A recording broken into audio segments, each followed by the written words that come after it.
والإسلام ديني ومحمدا رسول الله ويقيني أدنو إليه ساجدا بجبيني اقبل صلاتي وللصلاة.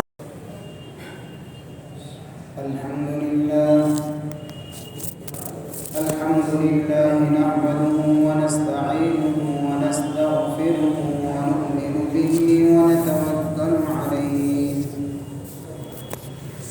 ونعوذ بالله من شرور أنفسنا ومن سيئات أعمالنا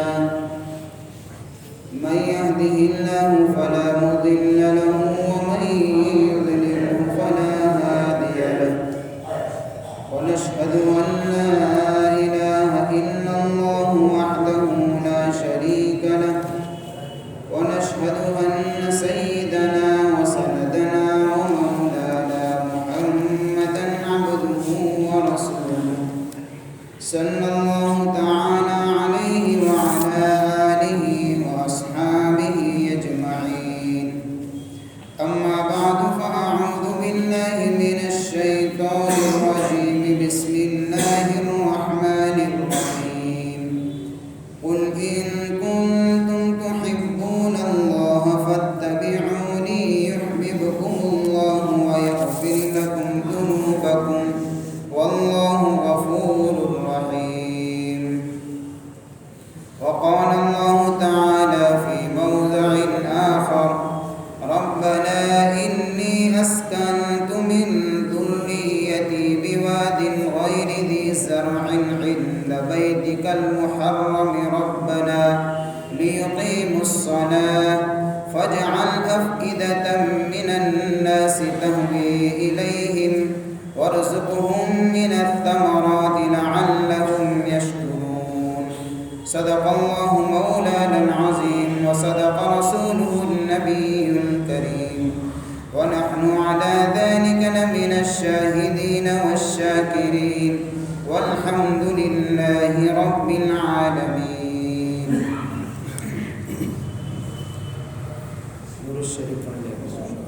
اللهم صل على سيدنا محمد النبي الأمي وعلى آله وبارك وسلم. اللهم صل على سيدنا محمد النبي الأمي وعلى آله وبارك وسلم. اللهم صل على سيدنا محمد النبي الأمي وعلى آله وبارك وسلم.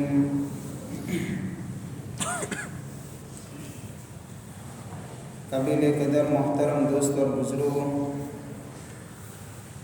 میں نے گزشتہ جمعہ کو آپ حضرات کے سامنے یہ بات کہی تھی کہ بھئی جمعہ کے بیان کے اندر موجودہ حالات کو دیکھتے ہوئے ایک نیا سلسلہ شروع ہونے جا رہا ہے،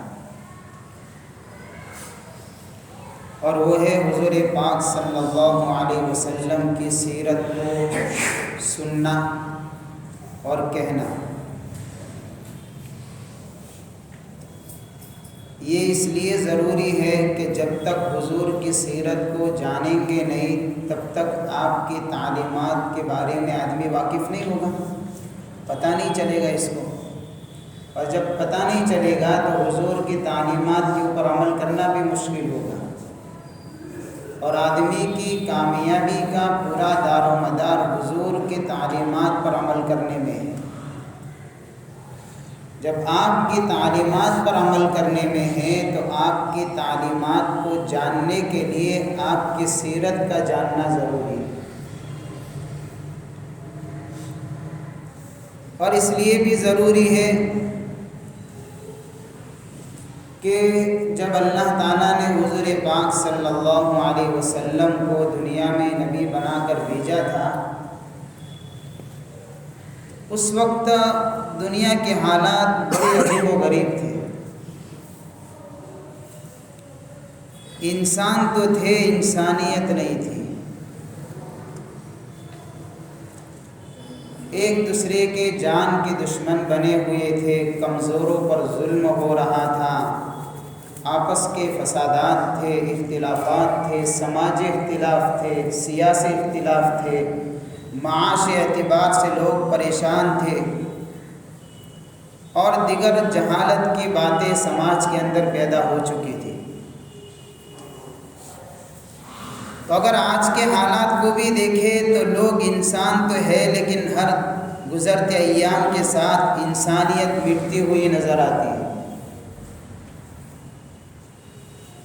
آج بھی لوگ سیاسی مسائل کے اندر طرح طرح کی الجھنوں کے شکار ہیں،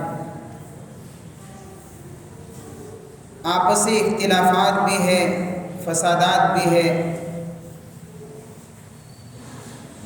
اور لوگوں کے انسان کے جانی دشمن بھی ہے۔ سماجی اعتبار سے دیکھیں گے تو سماج کے اندر بہت ساری ایسی باتیں ہیں، ایسی برائیاں ہیں جو ہمارے سماج میں آ چکی ہے، جو کبھی تصور نہیں کر سکتا ہے آدمی۔ اور معاشی اعتبار سے بھی دیکھیں گے تو لوگ پریشان ہیں۔ تو جیسے اس وقت حالات تھے، کچھ ایسے حالات ہمارے سامنے ابھی بھی ہیں۔ لہذا سیرت کو سنیں گے تو ان حالات سے نکلنے کا راستہ ملے گا۔ اس لیے ضروری ہے حضور پاک صلی اللہ علیہ وسلم کی سیرت کو سمجھنا اور سننا۔ لیکن آپ کی سیرت کو سننے سے پہلے اس موضوع کو سمجھنا ضروری ہے کہ جس جگہ پر حضور پاک صلی اللہ علیہ وسلم کی پیدائش ہوئی، یعنی مکۃ المکرمہ، اس عظیم شہر کو اللہ نے کیسے آباد کیا، کون سا قبیلہ تھا جو پہلے اس شہر میں آیا، اور کس طریقے سے وہاں سے آبادی کا سلسلہ اللہ نے چلایا۔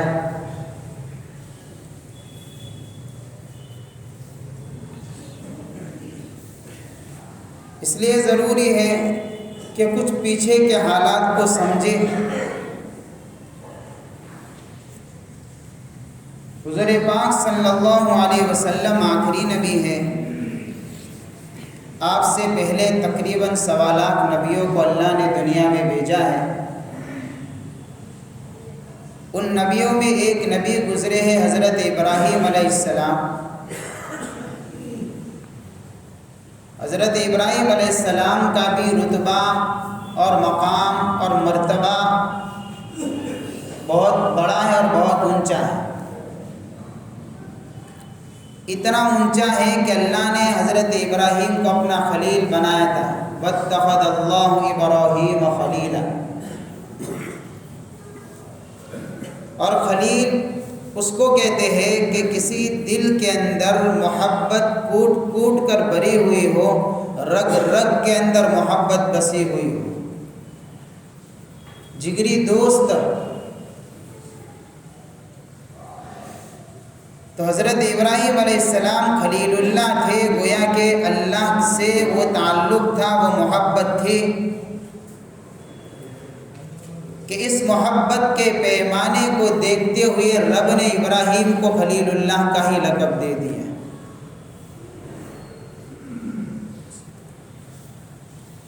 حضرت ابراہیم کے بعد جتنے نبیوں کا سلسلہ چلا ہے، سارے نبیوں کا سلسلہ حضرت ابراہیم تک پہنچتا ہے، نسب۔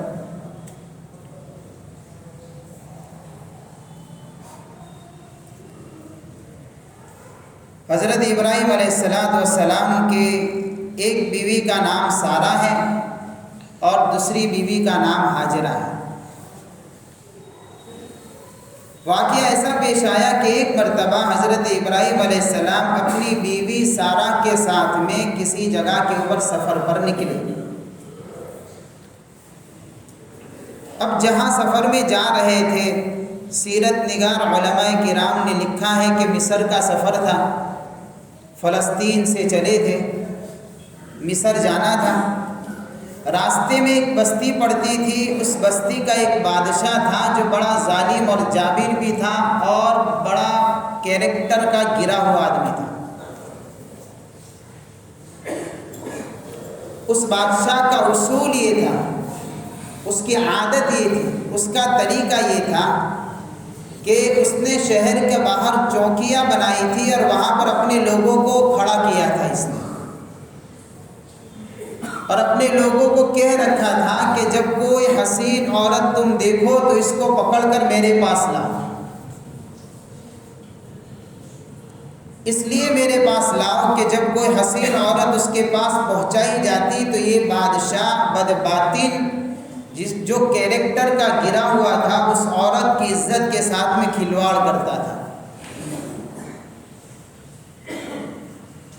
اب حضرت ابراہیم علیہ السلام بھی اپنی بیوی حضرت سارہ کے ساتھ سفر میں ہیں اور یہی بستی کا یعنی کہ نظارہ سامنے ہے جو بیچ میں آ رہی ہے بستی۔ حضرت ابراہیم علیہ السلام جانتے تھے اس بات کو۔ اس بادشاہ کا ایک رولس یہ بھی تھا کہ جب کسی عورت کو پکڑتا اور اس کے ساتھ میں کوئی مرد ہوتا تو اس کو پوچھتا کہ اس عورت سے تیرا رشتہ کیا ہے، اگر وہ یوں کہتا کہ میری بہن ہے تو چھوڑ دیتا تھا، برے ارادے سے اس کے سامنے آتا نہیں تھا، اور اگر یوں کہتا کوئی کہ میری بیوی ہے تو پھر اس کے ساتھ میں برے ارادے سے پیش آتا تھا۔ یہ اس کی عادت تھی بادشاہ کی، اور یہ بات حضرت ابراہیم علیہ السلام جانتے تھے۔ لہذا حضرت ابراہیم علیہ السلام نے پہلے سے اپنی بیوی سارہ سے کہہ دیا کہ جب بادشاہ کے کارندے مجھے پکڑیں گے تو میں تو کہہ دوں گا تیرے متعلق کہ میری بہن ہے، لہذا جب تجھے بھی پکڑے تو تو بھی کہہ دے گی کہ میں اس کی بہن ہوں، تاکہ عزت کے ساتھ میں کھلواڑ نہ ہو۔ حضرت سارہ نبی کی بیوی ہے، اور ظاہر سی بات ہے جب نبی کی بیوی ہے تو اللہ تعالیٰ حسن سیرت سے بھی نوازتے اور حسن صورت سے بھی نوازتے ہیں۔ تو اللہ تعالیٰ نے اس طریقے سے خوبصورتی سے حضرت سارہ کو نوازا تھا۔ چنانچہ جب اس بستی کے اندر پہنچے ہیں تو اس بادشاہ کے کارندوں نے پکڑ لیا، حضرت ابراہیم کو پکڑ کر لے گئے۔ پہلے ان کو پوچھا کہ کون ہے، کہ یہ تو میری بہن ہے۔ تو ان کارندوں نے کہا، روایتوں میں آتا ہے کہ بھئی تو جھوٹ بولتا ہے، تیری بہن نہیں ہے۔ لہذا یہ بادشاہ کے لوگ حضرت سارہ کو پکڑنے کے لیے آ گئے، تو ان کو بھی پوچھا کہ بھئی تو کون ہے، کہ میں اس کی بہن ہوں، کہ تو بھی جھوٹ بولتی ہے، چلو بادشاہ کے پاس۔ یوں کر کے حضرت سارہ کو گرفتار کر لیا۔ ایک سوال پیدا ہوتا ہے یہاں پر کہ ابراہیم تو نبی تھے، سارہ تو ان کی بیوی تھی، اور یہ کہا کہ میری بہن ہے۔ کوئی کہہ سکتا ہے کہ اس کو جھوٹ نہیں کہیں گے؟ یہ جھوٹ نہیں ہے، اس کلام کو عربی کے اندر توریہ کہتے ہیں، جس کا میننگ یہ ہوتا ہے کہ ایسی بات کہنا کہ جس بات کا سمجھنا سامنے والے کے ذہن میں کچھ اور ہو اور بولنے والا کچھ اور چاہتا ہو۔ لہذا حضرت ابراہیم نے حضرت سارہ کو جو کہا تھا میری بہن ہے، بات جھوٹ نہیں ہے، سچ ہے، اس لیے کہ حضرت ابراہیم کا رشتہ حضرت سارہ سے ایک تو نکاح والا رشتہ ہے، اس کی وجہ سے بیوی تو ہے، ایک ایمانی رشتہ ہے، تو ایمانی رشتہ کی وجہ سے ایمانی بہن ہے۔ تو اس ایمانی رشتے کو سامنے رکھتے ہوئے حضرت ابراہیم نے کہا تھا میری بہن ہے۔ اور بعض سیرت نگار علماء کرام نے یہ بات بھی لکھی ہے کہ حضرت سارہ حضرت ابراہیم کی چچا زاد بہن تھی، لہذا اس رشتے کو سامنے رکھتے ہوئے کہا تھا کہ میری بہن ہے۔ لہذا یہ بات غلط نہیں ہے، صحیح بات ہے۔ لیکن اس کے باوجود بادشاہ کے کارندوں نے حضرت سارہ کو پکڑ لیا، بادشاہ کے پاس لے گئے۔ بادشاہ برے ارادے سے حضرت سارہ کے ساتھ میں پیش آنا چاہتا تھا۔ کیا عمل کیا اس وقت؟ حضرت سارہ نے فوراً وضو کیا، نماز کے اندر لگ گئی اور اللہ کے سامنے دعا کی کہ اللہ میرا ایمان ہے تیرے اوپر، تیرے رسول کے اوپر، تیرے نبی کے اوپر میں ایمان لائی، اور آج تک میری عزت اور عفت کی میں نے حفاظت کی ہے، کبھی کسی جگہ کے اوپر اس طریقے سے معاملہ پیش نہیں آیا ہے۔ اے اللہ میں دعا کرتی ہوں تجھ سے کہ آج بھی تو میری عزت کی حفاظت کر لے. ہر بیماری ہر تکلیف سے نجات کا راستہ اللہ نے نماز میں رکھا ہے. اگر کوئی یقین کے ساتھ میں اللہ کے سامنے کھڑا ہوتا ہے تو اللہ اس کے بڑے بڑے مسائل کو حل کرتے ہیں. لیکن ضروری ہے کہ نماز کو اس کیفیت کے ساتھ میں پڑھا جائے جس کیفیت کو رب نے نماز کو بندوں سے مانگا ہے. ہماری نمازیں ہیں، کون سی نمازیں ہیں؟ ہماری نمازوں کے حالات ایسے ہیں کہ ہم تو نماز کے اندر بھی گناہ کے کام ہمارے تو دماغ میں چلا کرتے ہیں. جب نماز اس کیفیت سے آئے گی تو اس نماز کے اوپر اس کا نتیجہ جو ملنا چاہیے وہ کہاں سے ملے گا؟ ورنہ تاثیر نماز کی ابھی بھی. حضرت سارہ نے جیسے دعا کی نماز پڑھی اللہ کی طرف سے بادشاہ پر پکڑ آئی اور ایسی پکڑ آئی کہ اس کا سانس پھولنے لگا، گھٹنے لگا، پیر تڑپانے لگا، پٹکنے لگا. حضرت سارہ نے پھر دعا کی اللہ اگر یہ مر گیا تو لوگ کہیں گے سارہ نے مار دیا، اس کو چھوڑ دیجیے، الزام آئے گا مجھ پر. تو اللہ نے پھر ان کی دعا کی برکت سے اس کو چھوڑ دیا. تو پھر برے ارادے سے پیش آیا، تو پھر یہی عمل کیا، پھر اس طریقے سے دم گھٹنے لگا. کئی مرتبہ جب اس طریقے سے بار بار اس کو دعا کی وجہ سے پکڑ بھی ہوتی اور حضرت سارہ کی دعا کی وجہ سے اس کی نجات بھی ہوتی، لیکن اپنے پورے ارادے سے واپس نہیں آ رہا تھا. آخر کار وہ سمجھ گیا ہوگا تو اس نے آخر میں اپنے کارندوں سے کہا، یہ جملہ روایتوں میں آتا ہے کہ حضرت سارہ کے متعلق اس بادشاہ نے کہا کہ پتہ نہیں تم تو کس جناتنی کو پکڑ کر لیا ہے. یہ روایتوں میں جملہ یعنی اس بادشاہ نے حضرت سارہ کے متعلق یہ جملہ کہا کہ اس کو واپس لے جاؤ. اور صرف وہ واپس نہیں کیا بلکہ بڑے اعزاز اور اکرام کے ساتھ میں واپس کیا، بطور تحفے کے حضرت حاجرہ ان کو عطا فرمایا. تو حضرت حاجرہ کو تحفے کے طور پر جو دیا تھا وہ حضرت سارہ کو دیا تھا بادشاہ نے. لہذا حضرت ابراہیم علیہ السلام پھر اپنی بیوی کو لے کر حضرت سارہ کے ساتھ، اور حضرت حاجرہ بطور گفٹ اور تحفے میں ملی تھی حضرت سارہ کو، واپس فلسطین پہنچے ہیں. ابھی تک اولاد نہیں تھی، حضرت سارہ کے یہاں بھی اولاد نہیں تھی. لہذا حضرت سارہ نے جو بادشاہ کی طرف سے جو گفٹ ان کو ملا تھا، جو تحفہ ملا تھا حضرت حاجرہ کی شکل میں، حضرت حاجرہ کو حضرت ابراہیم کے نکاح میں دے دیا. اس طریقے سے حضرت ابراہیم کا نکاح ہوتا ہے حضرت حاجرہ رضی اللہ تعالی عنہ یا علیہ السلام کے ساتھ میں. یہ حضرت ابراہیم کا دوسرا نکاح، ایک بیوی حضرت سارہ، دوسری بیوی حضرت حاجرہ. تو اللہ تعالیٰ نے اولاد دینے کا فیصلہ کیا. حضرت سارہ کے یہاں بھی ابھی تک اولاد نہیں تھی. حضرت حاجرہ سے بھی نکاح کے بعد ایک لمبے زمانے کے بعد اولاد ہوئی اور لڑکا عطا فرمایا حضرت اسماعیل علیہ السلام کی شکل میں.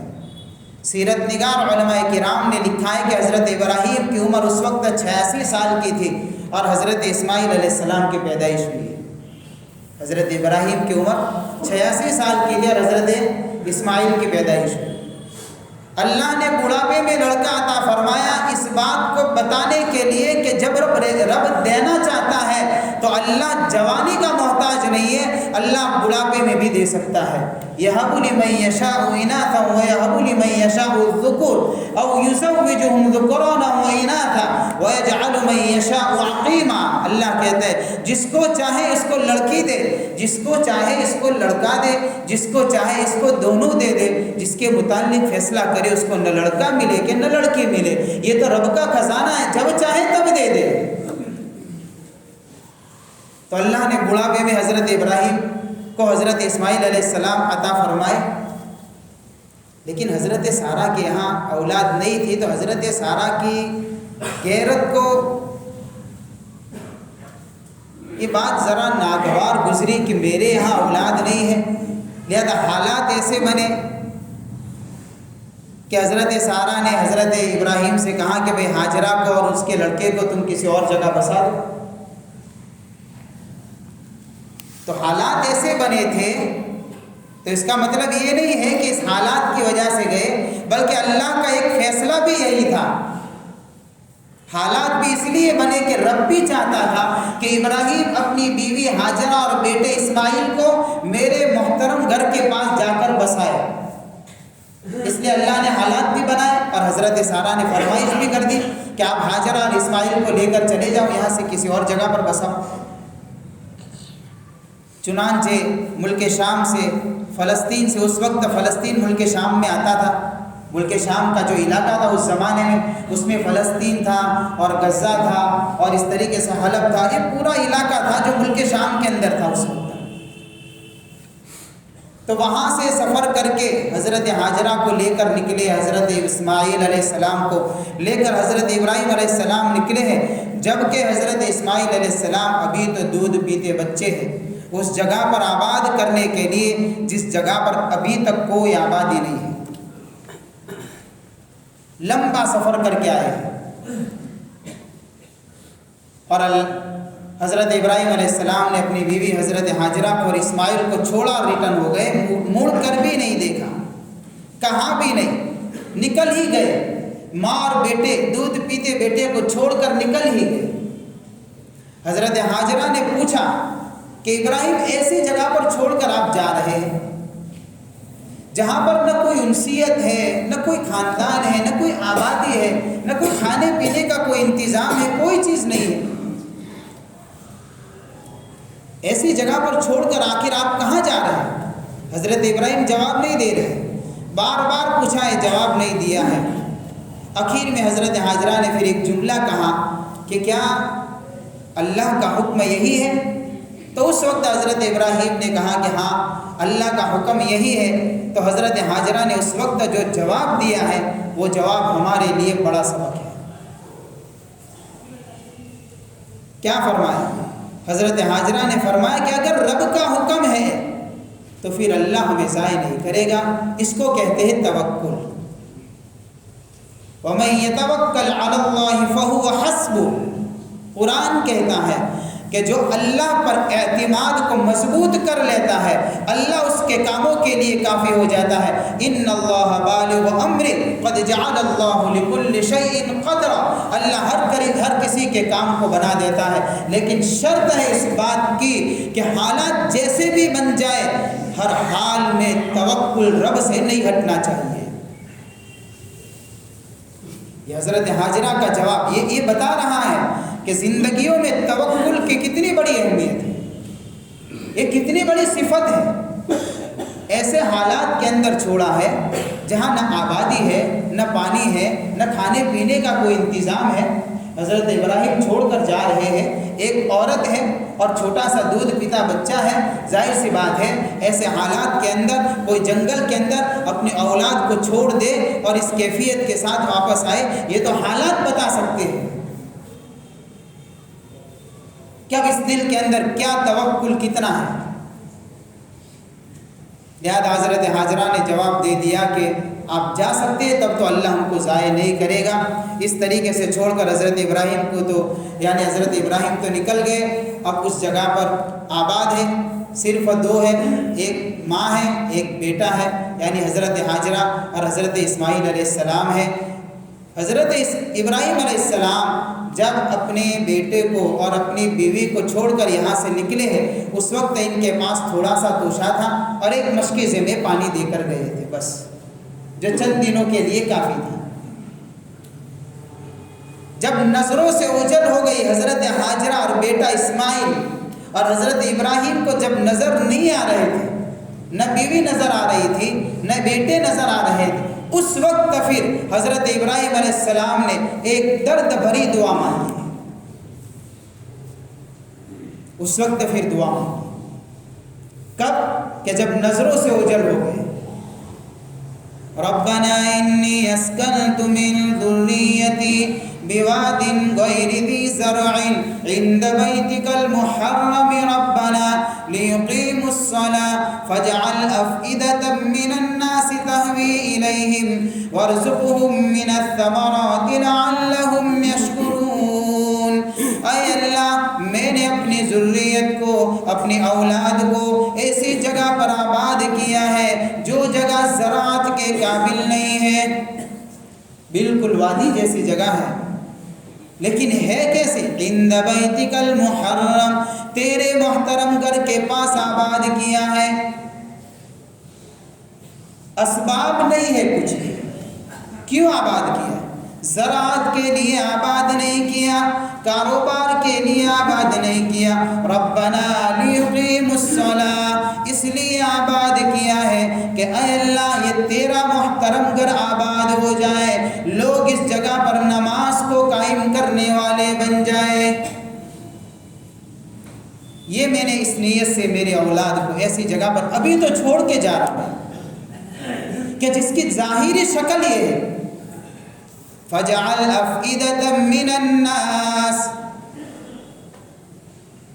ایک درخواست ہے اللہ تیرے سے، ایک دعا ہے۔ کیا دعا ہے؟ اس گھر کو آباد کرنے کے لیے لوگوں کے دلوں میں ایسی محبت ڈال دے کہ لوگ خود بخود اس کی طرف مائل ہو کر آئے۔ اللہ بنا دے، لوگوں کے دلوں کو بنا دے، ایسا بنا دے کہ ان لوگوں کے دلوں کے اندر اس گھر کی محبت کچھ اس طریقے سے بس جائے کہ خود بخود دل مائل ہونے لگے اور وہ گھر آباد ہو جائے۔ وَارْزُقْهُمْ، اور اللہ دوسرا ظاہری شکل، ظاہری سبب کے اندر سے ایک بات یہ ہے کہ ابھی تو وادی کی شکل میں، ایک جنگل کی شکل میں وہ جگہ ہے، لہذا وہاں پر کچھ ایسا پھل فروٹ کا، کھانے پینے کا انتظام کر دے کہ لوگ ہر طرح سے یعنی کہ نعمتوں سے فائدہ اٹھاتے رہے تاکہ تیرا شکر ادا کرے۔ دیکھیں یہ ابراہیم کی دعا ہے کہ آج اس مقدس جگہ کے اوپر دنیا کے کونے کونے سے ہر قسم کے کھانے پینے کی، پہننے کی، استعمال کی، ہر ساری چیزیں وہاں موجود ہیں۔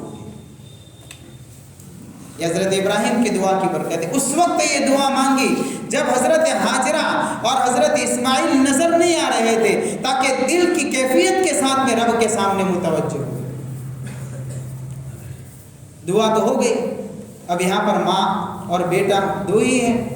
توشا تھا وہ تو کتنے دن چلتا، وہ بھی ختم ہو گیا۔ پانی تھا مشکی سے بھرا ہوا، وہ کتنے دن چلتا، وہ بھی ختم ہو گیا۔ اب نوبت آئی، نہ توشا ہے نہ پانی ہے۔ حضرت ابراہیم علیہ السلام بھی، حضرت اسماعیل علیہ السلام بھی پیاس کی شدت سے تڑپ رہے ہیں اور ماں کی ممتا بھی بے چین ہو رہی ہے۔ اب کیا کریں؟ لہذا حضرت حاجرہ نے دوڑ لگائی، کبھی صفا پر تو کبھی مروہ پر، کبھی صفا پر تو کبھی مروہ پر۔ صفا اور مروہ یہ دو پہاڑیوں کے نام ہیں۔ حضرت اسماعیل علیہ السلام اس وقت نیچے یعنی کہ پہاڑ سے نیچے زمین نیچے تھی اس وقت۔ آج جس طریقے سے نظر آتی اتنا کوئی اونچا نہیں تھا، آج بھی نیچے ہے، لیکن یہ تو اس وقت کی بات ہے۔ نیچے حضرت اسماعیل علیہ السلام سوئے ہوئے ہیں، پیاس کی شدت کی وجہ سے ایڑیاں رگڑ رہے ہیں، اور ماں کی ممتا حضرت حاجرہ کو کبھی تو صفا پر لے جاتی ہے، کبھی تو مروہ پر لے جاتی ہے۔ صفا پر چڑھ کر حضرت حاجرہ نے دیکھا کوئی آبادی نظر آئے، کوئی پانی نظر آئے، کوئی انسان نظر آئے۔ مروہ پر دیکھا کوئی آبادی نظر آئے، کوئی پانی نظر آئے، لیکن کہیں بھی کوئی چیز نظر نہیں آتی۔ 7واں چکر لگایا، 7ویں چکر کے بعد جب اللہ نے حضرت حاجرہ کے دل میں وہ ماں کی ممتا دیکھی تو رب کی رحمت کو جوش آیا۔ اللہ نے حضرت جبرائیل علیہ السلام کو بھیجا، اور حضرت جبرائیل علیہ السلام نے حضرت حضرت اسماعیل علیہ السلام جس جگہ پر ایڑیاں رگڑ رہے تھے اس جگہ پر اپنے پر کو مارا اور زمزم کے چشمے کو جاری کیا۔ یہ زمزم کا پانی کہ کس طریقے سے اللہ نے وہاں پر، ورنہ اس وقت تک پانی بھی نہیں تھا۔ حضرت اسماعیل علیہ السلام کی جب یعنی کہ ایڑیوں کے وہاں سے جب زمزم کا چشمہ جاری ہوا، حضرت حاجرہ نے دیکھا تو فوراً آ کر اس کے چاروں طرف منڈیر بنا دی۔ روایتوں میں آتا ہے اللہ کے نبی صلی اللہ علیہ وسلم نے فرمایا یرحم اللہ اسماعیل، کہ اللہ تعالیٰ اسماعیل کی والدہ کے اوپر اور اسماعیل کی امی کے اوپر رحم فرمائے کہ اس نے اگر منڈیر نہ بنائی ہوتی اور اس میں سے چلو نہ بھرا ہوتا تو آج زمزم کا چشمہ ایک بہتا چشمہ ہوتا، کنواں نہ ہوتا، بہتی نہر ہوتی۔ بڑا قیمتی سبب اللہ نے انتظام فرمایا، زندگی گزارنے کا پہلا سبق. اور کیسا یہ توکل کا نتیجہ ہے. توکل رب پر تھا نا. حضرت حاجرہ نے کہا تھا کہ تب تو اللہ ضائع نہیں کرے گا. اب اللہ نے انتظام، اب یہ توکل کے اثرات ہیں. کیسا انتظام فرمایا کہ اللہ نے دیا تو پانی، روایتوں میں آتا ہے کہ دنیا کا واحد پانی ایسا پانی ہے کہ اگر بھوک لگے پیے گا تو بھوک مٹے گی، پیاس لگے پیے گا تو پیاس مٹے گی، بیمار ہوگا پیے گا تو شفا ملے گی. وہ مبارک پانی عطا فرمایا کہ اس پانی کے بڑے بڑے فضائل ہیں. اللہ کے نبی صلی اللہ علیہ وسلم کو یہ بات آگے سیرت کے عنوان کے ماتحت میں آئے گی. میں صرف اشارہ کر دوں آپ کو. حضرت حضور پاک صلی اللہ علیہ وسلم کے سینے مبارک کو جب چاک کیا گیا ہے، آپ کے دل کو نکالا گیا ہے، اس دل کو جس پانی سے دھویا گیا تھا وہ زمزم کا ہی پانی تھا. اس لیے روایتوں میں آتا ہے کہ جب زمزم پیو تو احترام سے پیو، قبلے کی طرف منہ کر کے پیو، اللہ سے دعا مانگ کر پیو. ایک روایت میں آتا ہے حضرت ابن عباس رضی اللہ تعالیٰ عنہ جب زمزم کا پانی پیتے تھے تو دعا پڑھا کرتے تھے، اللہم انی اسألک علما نافعا ورزقا واسعا وشفاء من کل داء. اے اللہ میں تجھ سے سوال کرتا ہوں بہترین نفع دینے والے علم کا. اللہم انی اسألک علما نافعا، ایسا علم جو نفع پہنچائے، ورزقا واسعا اور وسیع رزق کا سوال کرتا ہوں، وشفاء من کل داء اور ہر بیماری سے شفا کا سوال تجھ سے مانگتا ہوں. یہ زمزم کا وہ چشمہ ہے جو اللہ نے جاری فرمایا. اس طریقے سے گویا کہ اللہ تعالیٰ نے حضرت حاجرہ کے لیے انتظام فرمایا. اب واقعہ یہ پیش آیا کہ وہاں پر کوئی آبادی تو تھی نہیں. یمن کا ایک قبیلہ تھا، قبیلے بنو جرہم. اس قبیلے کا گزر اکثر اس جگہ سے ہوا کرتا تھا لیکن رکتا نہیں تھا یہ قبیلہ، اس لیے کہ جہاں آبادی نہ ہو، پانی نہ ہو، ہے نا، کوئی کھانے پینے کا انتظام نہ ہو تو ایسی جگہ پر کون رکے گا بھی. تو یہ قبیلے والے رکتے نہیں تھے. اب یہ کھانا بدوش قبیلہ بنو جرہم جس کا نام تھا، یہ قبیلے والے اس کے بعد جب ایک مرتبہ گزر رہے تھے تو انہوں نے دیکھا کہ قریب میں پرندے اڑ رہے ہیں، اور پرندے اس جگہ پر اڑا کرتے جہاں پر پانی ہوا کرتا ہے. تو انہوں نے دیکھا کہ پرندے اڑتے، لہذا وہاں پر پڑاؤ ڈالا، اپنے 2 آدمیوں کو بھیجا کہ بھائی تحقیق کرو کون ہے کیا.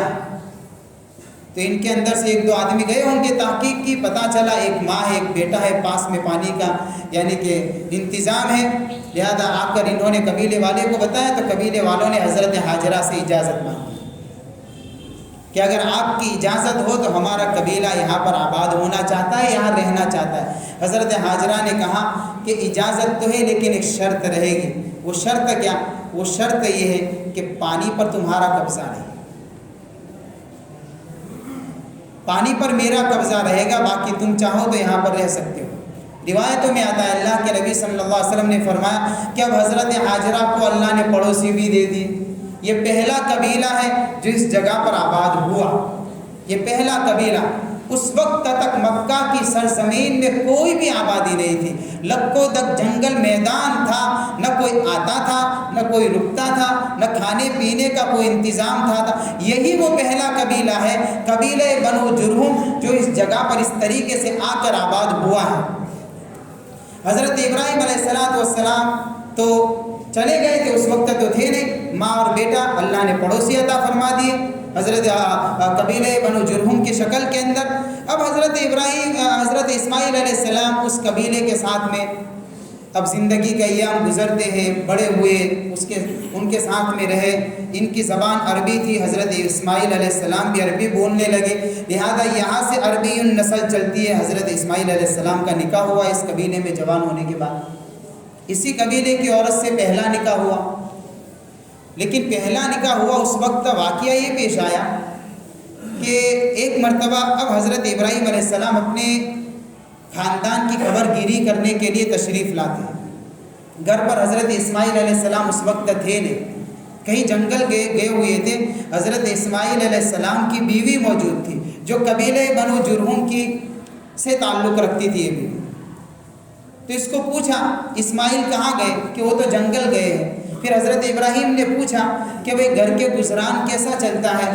تو اس نے شکوہ شکایت کے الفاظ کہے کہ برابر گھر کے اندر حالات اچھے نہیں ہیں، روزی روٹی کے اعتبار سے تنگی ہے، ایسا ہے ویسا ہے۔ اس نے اس طریقے سے شکایت کی۔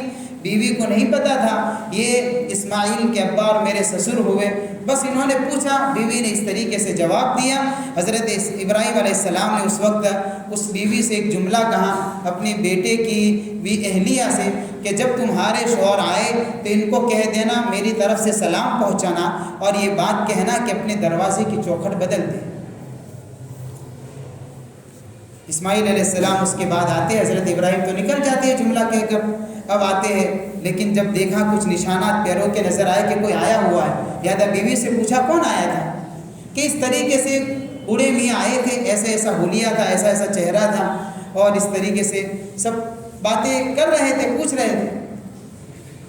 تو سارا پورا قصہ سنایا تو کہ اچھا کہ پھر تم نے جب یہ بات کہی تو کوئی جواب دیا؟ کہ ہاں، انہوں نے آپ کو سلام کہا ہے اور یہ بات کہی ہے کہ اپنے دروازے کی چوکھٹ بدل دینا۔